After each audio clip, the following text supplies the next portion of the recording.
In the frontier territory of Kazel, a relentless drought had taken hold. The wells had run dry, the fields lay cracked and barren, and the lifeless bodies of animals rotted under the sun. Fear consumed the people, many of whom chose to flee. Margrave Kazel viewed this as a grave offense. To him, desertion during hardship was an unforgivable betrayal. Soldiers stood in the path of fleeing villagers. Under Margrave Kazel's orders, they began to punish those who attempted to escape. The scene quickly turned into a massacre. Soldiers slaughtered the villagers without mercy. One soldier chased a small child who fell to the ground, screaming for help. Leading the charge was Kazel's son, a powerful magician said to carry the blood of the ancient divine kings in his veins. With anger in his voice, he declared that even beasts understood the importance of repaying favor. He called the villagers vermin and accused them of forgetting why they were alive. It was, he claimed, thanks to the grace of those who bore divine blood. That grace, he reminded them, had allowed them to live until now, and yet they dared to flee just because it hadn't rained for a while. Their behavior, in his eyes, was the height of insolence. A mother, clutching her child and weeping, pleaded for mercy. She begged for her children to be spared. One of the soldiers yelled at her to be silent, then drove a spear through her back. Her son watched in horror as she was impaled. Kazel's son sneered, mocking the soldier who had acted without command. He remarked that they were too thoughtless and lacking in creativity. It was no fun.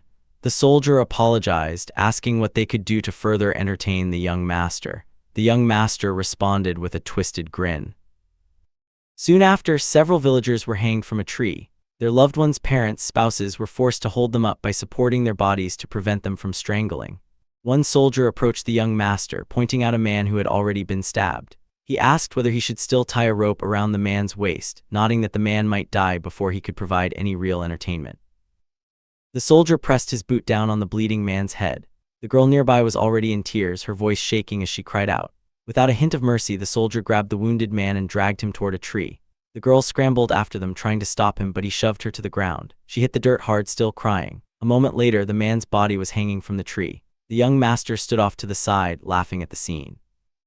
The girl rushed back to the tree, arms wrapped around the man, doing everything she could to hold him up and keep him from dying. The young master stepped closer to the girl and whispered into her ear with a malicious grin. Without her support, he told her, the man's veins would rupture and he would die. She trembled, clinging to the man with desperation.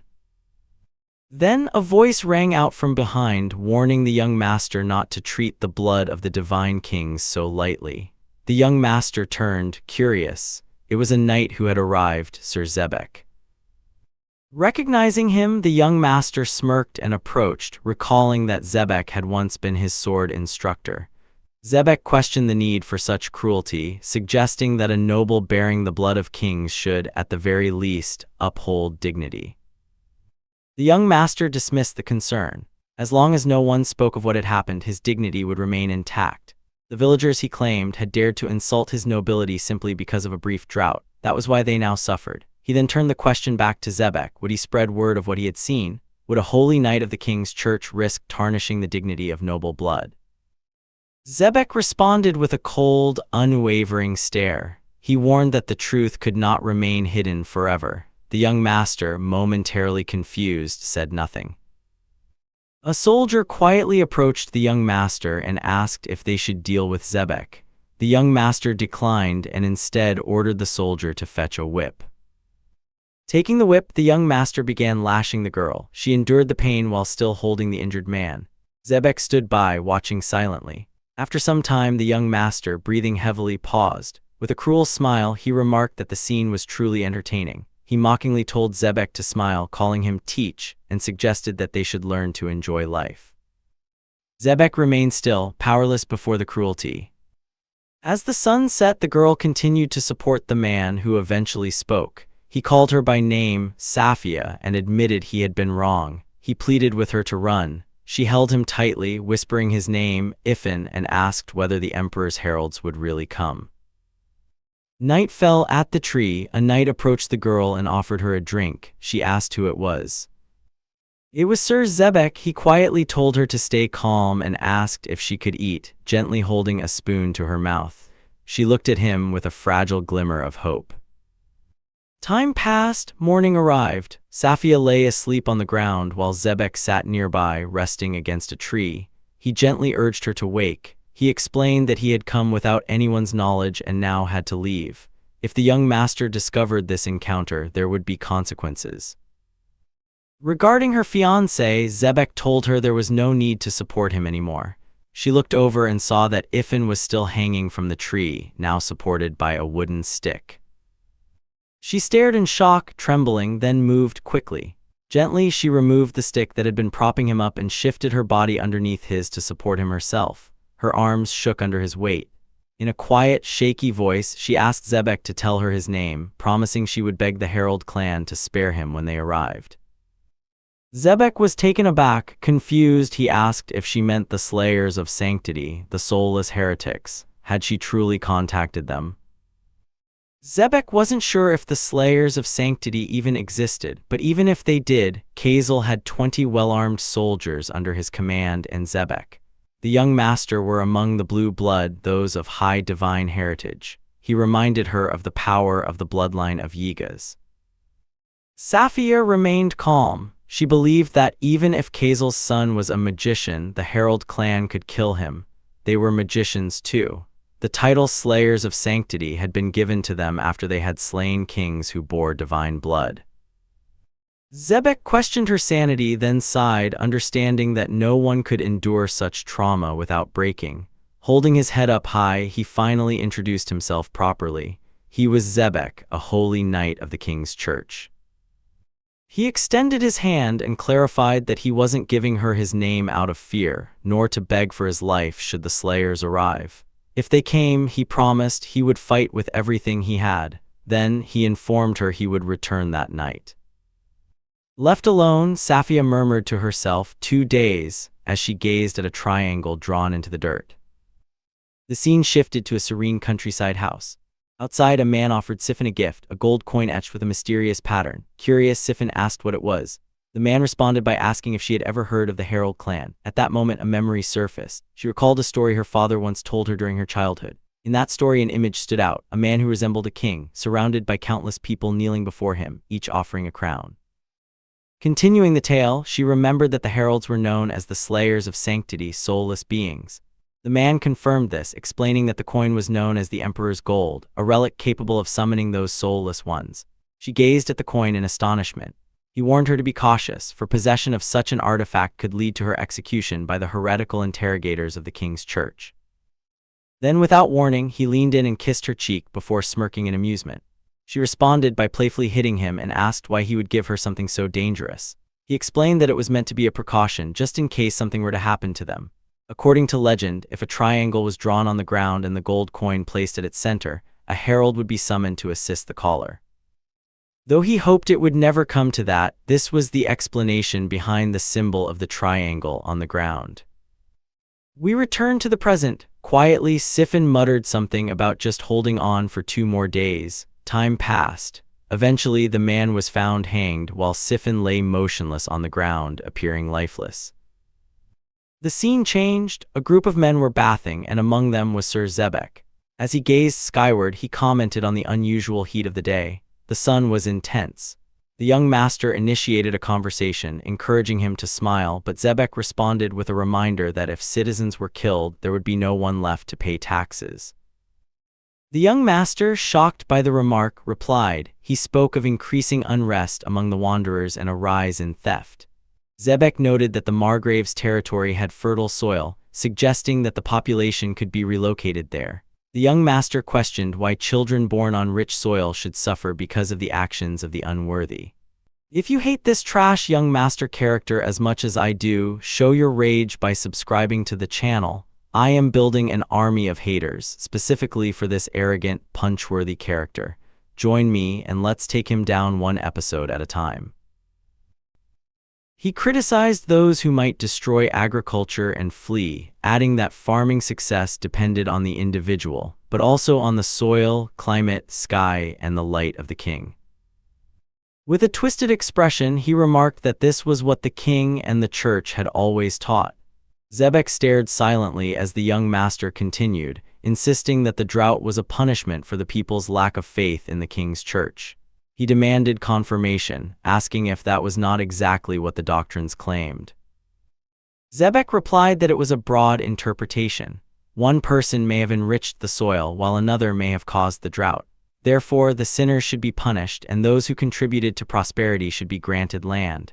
As this was being said, soldiers were seen loading loot, jewelry, and potions onto carts, blood staining the stolen goods. The young master declared that his actions were for the sake of saving the people. Then, casting a menacing glare at Zebek, he challenged him to oppose the order if he dared. With that, he walked away. Time passed again. Sir Zebek returned to the tree where the girl and the hanged man had been. Clenching his fist in regret, he admitted to himself that he had been unable to endure the situation. Looking at the lifeless pair, he muttered that even if a herald were to arrive now, it would be too late. At that moment, a black shadow began to take shape nearby. Alarmed, Zebek went on high alert. From behind, an armored man placed a sword against Zebek's neck and warned him not to move, threatening to strike him down if he did. Zebek thought to himself how absurd it was to have a sword suddenly swinging in such a desolate place. The technique the man had used resembled ghost-like. He asked if the stranger was a herald. The man confirmed it. Then the herald inquired whether Zebek was a knight or a rescuer. Zebek identified himself as a member of the king's church. The herald noted that he was merely checking in case Zebek had been the one to summon him. The idea of a holy knight forming a contract was, in the herald's view, quite the spectacle. Zebek, now angered, demanded to know if the herald was trying to humiliate him. The herald concluded that the girl had been the contractor, and since she was now dead, the gold coin was his to keep. The herald then asked what had occurred. Zebek responded that if the herald sheathed his sword and gave him space, he would explain everything, pledging his honor on it. With a shadowy technique so swift it seemed supernatural, the herald distanced himself. Zebek was taken aback by the speed of the move, wondering if this man truly was a phantom. The herald commented that Zebek seemed confident, perhaps believing he wouldn't have been struck down if not taken by surprise.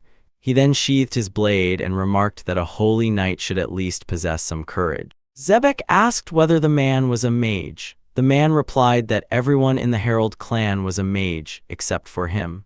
When Zebek questioned if what he had just witnessed wasn't magic, the man clarified that it was difficult to distinguish between superhuman physical ability and magic. Zebek then asked for the man's name and his rank within the Herald clan. At first, the man remained silent. Zebek pointed out that he had already introduced himself.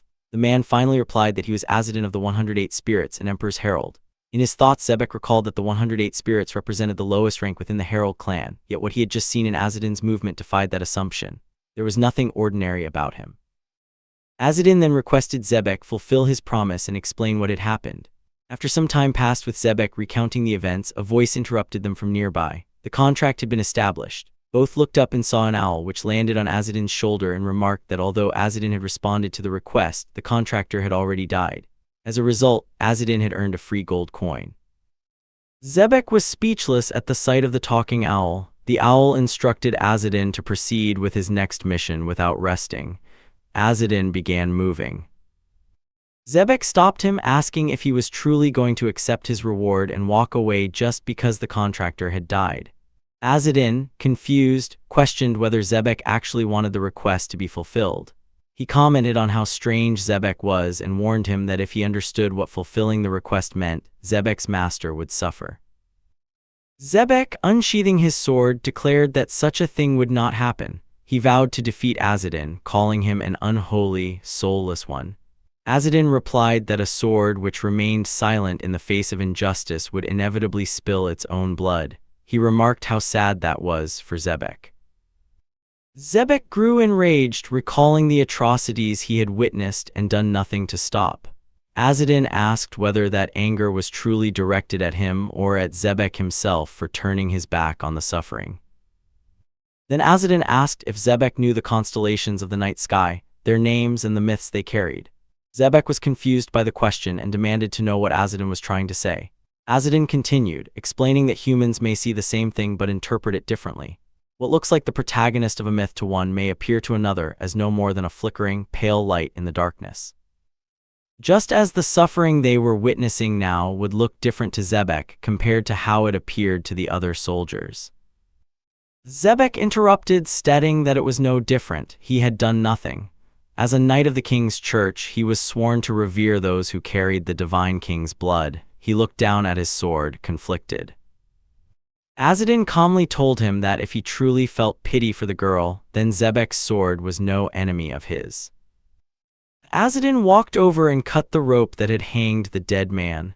Zebek watched him intently. Azadin turned and asked if Zebek had a shovel. When Zebek asked if he was planning to bury them, Azadin replied that he intended to hold a funeral for them.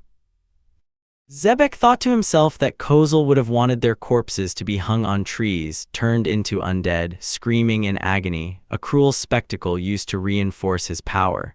Burying them was, in essence, a direct challenge to Kozel. Azadin admitted that if there was no shovel, then it couldn't be helped. He knelt and began to dig with his hands. Behind him, Zebek gripped his sword tightly. Then, instead of attacking, he drove his sword into the ground and joined Azadin, digging with his hands. Eventually, both graves were complete. Azadin prayed for mercy upon their souls. Zebek noted that a man of the Herald Clan was using the prayers of the rescuer's order. Azadin, unbothered, stated that he simply liked their ideology. Zebek remarked on how reckless and brazen it was to abandon the destiny of his birth clan and embrace the faith of heresy. Azadin replied that if he didn't uphold what he believed was right, then his birth would have no meaning. Zebek asked what exactly it was that Azadin admired about the rescuer's order. In response, Azadin loosened his belt and fashioned it into a bow. Azadin told Zebek an individual he revered is coming from that direction. Zebek then looked in that direction. It was the corrupt young master, accompanied by soldiers. The young master scoffed, asking why Zebek hadn't told him he liked the farmer woman. He commented on how fine she was for a commoner from the countryside. Zebek realized the young master had figured out that he had taken care of the girl. He assessed the situation. 20 heavily armed soldiers stood before them. Even for him, there was no hope of victory. The young master then asked who the bastard standing beside Zebek was. Azadin responded silently by raising his makeshift bow and aiming it at the soldiers. He fired. The arrow struck a soldier at the end of the formation directly in the eye. The man screamed in agony as he fell. The others turned to help him.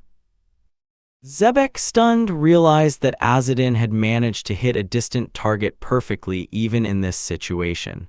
Azadin shot another arrow. This time, the soldiers at the front raised their shields to block it. One of them felt something pierce through. He dropped his shield, which split in two. The soldier collapsed in pain. The others watched in silence, paralyzed by fear. Zebek noticed the impact. The damage was so precise and devastating, it looked as if a laser had burned through the shield. The arrow had even curved mid-flight like a living serpent. As he prepared another shot, Azadin finally answered the question Zebek had asked earlier. What he liked about the rescuers' order was their belief that a person's worth was not defined by birth, but by belief and action.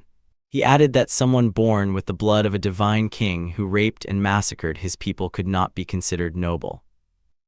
Azadin took aim at the young master. The young master, enraged by what was said about him, let out a furious yell. The trash young master gave a cold command for Zebek to eliminate Azadin. Azadin, wasting no time, launched himself into the air and fired an arrow mid-ascent. While descending, he swiftly drew 2 more arrows and fired, striking down 2 soldiers with precise aim. Soldiers moved to intercept where he would land, thrusting their spears upward.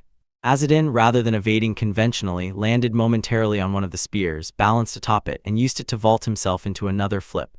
From the air, he fired more arrows, hitting additional soldiers. One of the arrows grazed the trash young master, leaving a visible wound but not ending his life. The trash young master, observing the pattern of the attack, came to realize that the injuries were intentional and non-lethal.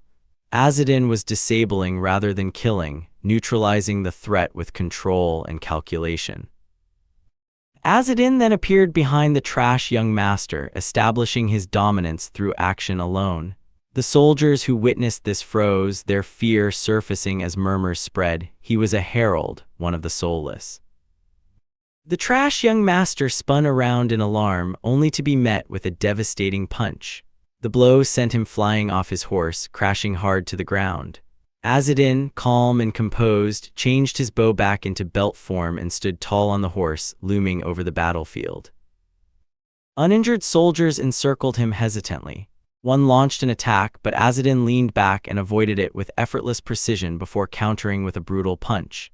His limited use of arrows became evident. He had deliberately held back, conserving only what was necessary. His confidence projected a challenge. Any who still had the courage could come forward. Azadin moved toward a fallen soldier and delivered a swift, efficient stab. The act sent shockwaves of fear through the remaining troops.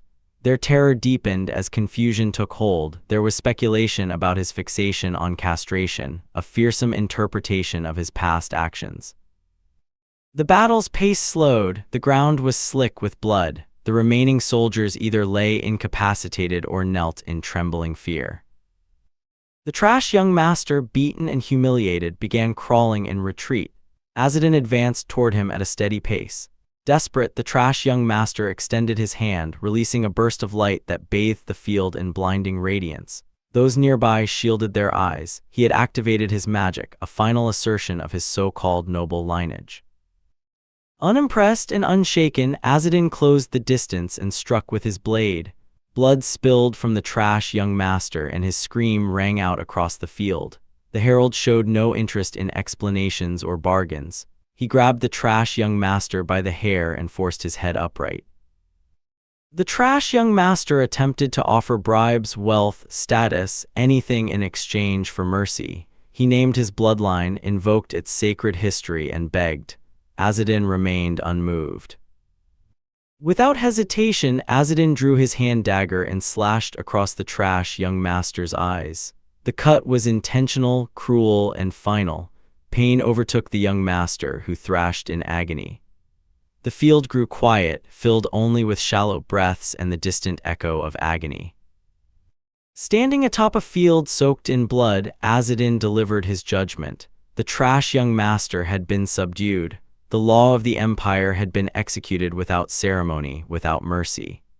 After everything, Zebek unsheathed his sword, declaring himself a knight of the king's church. He claimed that anyone who spoke of the emperor's law could not be left alone, regardless of the righteous deeds they may have performed. Shifting into a battle-ready stance, he prepared to fight. Azadin responded with a sigh, remarking that Zebek was not like the other knights of the king's church, and dropped his dagger. Zebek took this as an insult, but Azadin quickly clarified that it was not meant as one. Instead, it was praise. The other knights of the church were nothing more than scoundrels, cast out of their homes due to inheritance disputes. Azadin then questioned whether Zebek would truly be able to follow him. As a dark shadow surrounded Azadin, he vanished, leaving behind a final farewell, expressing hope that they would meet again if fate allowed it. No one had ever been able to kill Azadin of the Herald Clan. Instead, they were left with permanent losses. His statement about knights being scoundrels due to inheritance matters was not wrong. It applied even to Sir Zebek. Zebek later commented that he could feel the heavy weight on his chest. Meanwhile, in the town, commoners knelt and begged their lord for a tax exemption for the year. One of them explained that people were fleeing and becoming nomads. Those who had starved to death now wandered the streets as undead. The town was overrun with thieves and monsters, and they were truly at their limit. They apologized, explaining that they simply could not afford to pay taxes. The lord, whose name was revealed to be Margrave Kazel, called them shameless. He added that at this rate, they would soon be asking for food as well. The villagers continued to apologize, admitting they were desperate. Margrave coldly stated that nothing could change the lowly blood flowing within them. However, he said that if they wished, he could offer them relief. The villagers looked up with hope. Margrave then gave them a condition. If they could not meet his request, they would all be hanged. The commoners looked at each other in confusion. Margrave showed them a grimoire and explained that what he was asking for amounted to no more than a single page from such a book. The villagers admitted they were ignorant of magic and didn't know what a grimoire was. Margrave replied that even fools like them could find it if they simply wished hard enough. It would respond to their call and reveal itself. If they managed to bring him a grimoire like the one he had shown, he promised to exempt their village from taxes for 3 years and provide them with 50 bushels each of wheat, barley, and oats. One of the villagers asked for the name of the book so they could search for it. Margrave told them it was a copy of the Book of the Divine King. Upon hearing this, the villagers' faces turned to terror. Later, in the Lord's chamber, a snake slipped inside. The Lord noticed it but remained calm. The snake transformed into a beautiful woman who remarked that mentioning the Book of the Divine King had been careless of him. She addressed him as Count. He dismissed her concern, saying it didn't matter. Everyone was already searching for grimoires, scattered here and there across the continent. Rumors would spread either way, and it would be better to find even a single page before others did. He then asked why she had come. She informed him that his son had suffered an attack in the eastern part of the continent. He replied that Kozel's forces would not fall so easily. Sir Zebek was with him after all, but she explained that their opponent had been the Herald Clan. If they wished to be freed from the curse of their duty, they too would seek the Book of the Divine King. The Count asked if Kozel was dead. The woman reported that he had lost sight in both eyes and suffered severe damage to his reproductive organs. She asked what he intended to do. The Count ordered her to send soldiers to the area and kill the Herald Clan. She said she understood and would contact the commander. However, he told her to command someone else instead. Pulling her close, he added that if his child had been castrated, he could simply make another. Meanwhile, in the desert, Azadin and his owl companion trudged under the blazing sun. The heat was relentless and sweat clung to Azadin's skin. He muttered that things were getting bad. At this rate, he'd die of thirst. He shot a glare at the owl, complaining that it had insisted on putting on a show, claiming they'd reach their destination in just 2 days. The owl had boasted about being a holy spirit, but Azadin had scolded it earlier for speaking so boldly, even though it was the emperor's mouth. Azadin continued, lamenting that they were called slayers of sanctity and soulless heretics. Thanks to the owl's performance in front of the contractors, Azadin had left behind all luggage and rushed ahead. Now, he had nothing but dry goods to eat, and he doubted he could even digest them. Starvation, it seemed, would follow dehydration. The owl apologized. Just then, they sensed something nearby. Azadin thought it might be ghosts and gripped his sword. In front of them, a glowing white figure appeared. Azadin recognized it as the spirit of the people who had been hanged from the trees. The spirits bowed their heads. Azadin spoke to them, stating that neither the light of the king's virtue nor the blessing of the archangels reached this land, and that it was dangerous to remain here for long. He told them that he had avenged their deaths and asked them to move on to the afterlife. One of the spirits, a girl from earlier, pointed toward a well. Azadin understood their intent. They were showing him a source of water. He thanked them and pulled the rope on the well. When the bucket rose, it was filled with sand. Resting inside was a piece of paper covered in strange symbols. Hey everyone, if you enjoyed this recap, please hit that like button. It really helps me out. And hey, if you want more Manhwa breakdowns, don't forget to subscribe. I drop new videos every week. Oh, and tell me in the comments what was your favorite moment from this series, or is there a Manhwa you're dying for me to cover next? I respond to every single comment, so let me know. Alright, I'll see you in the next video. Thanks for watching and stay awesome.